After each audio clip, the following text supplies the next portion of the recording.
I'm going to weave another row now on the midi loom. You can see that even after just 3 shots, it's quite a lot of weaving with this thick yarn. You can double up yarns and use them together to make them thicker if you want it to progress more quickly.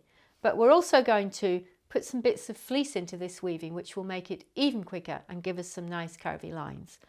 To start with though, I'm going to just weave across again and show you how to stop in the middle and start again if you don't manage to get the shuttle all the way across easily. So I'm going to weave across as before.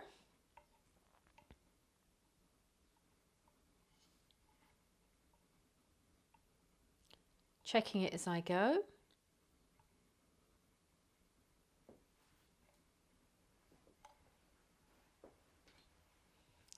And I've got to this middle point and I've decided I'm going to bring the needle out through the weaving. So I'm bringing it out through there,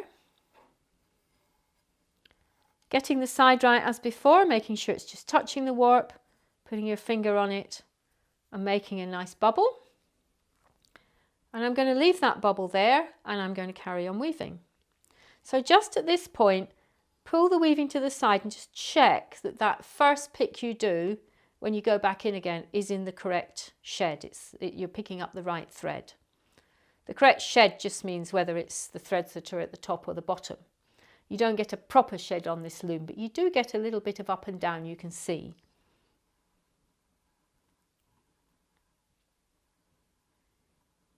And using my fingers to help.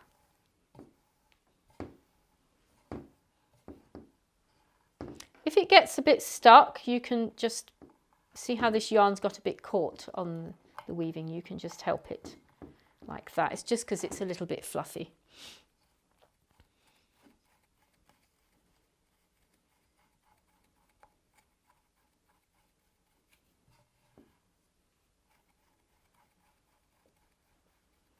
So now we're going to have a bit of fun with some colour and texture.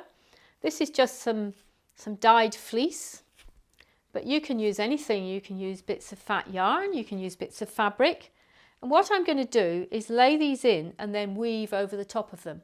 It's important to weave as well, otherwise you won't have a complete row and it'll be confusing how it actually is going to work, because when you try and weave, you'll undo the previous row.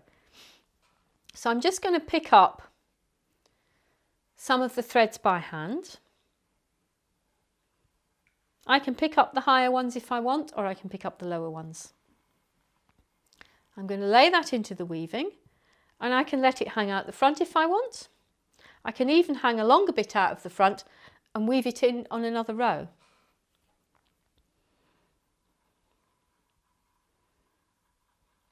There's another bit.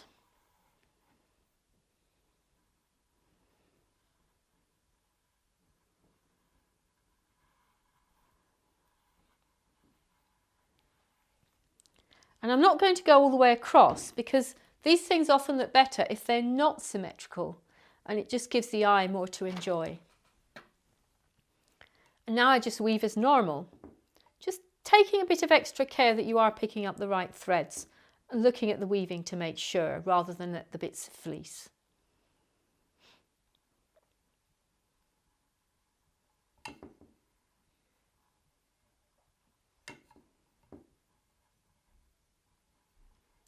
There we go, nearly across.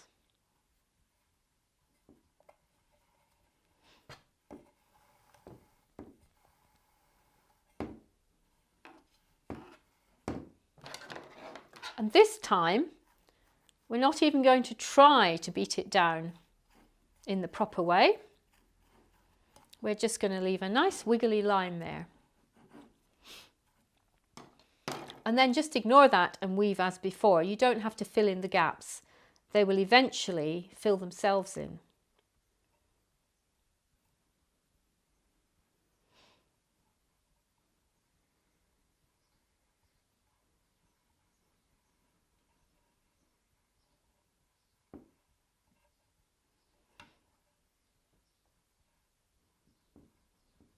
A little bit trickier for a couple of shots, a couple of rows, until all the threads settle down again after you've done this. So again, just check every so often that you're picking up the right threads. If you move the needle down, you can then see and make sure you're picking up the ones you didn't pick up last time.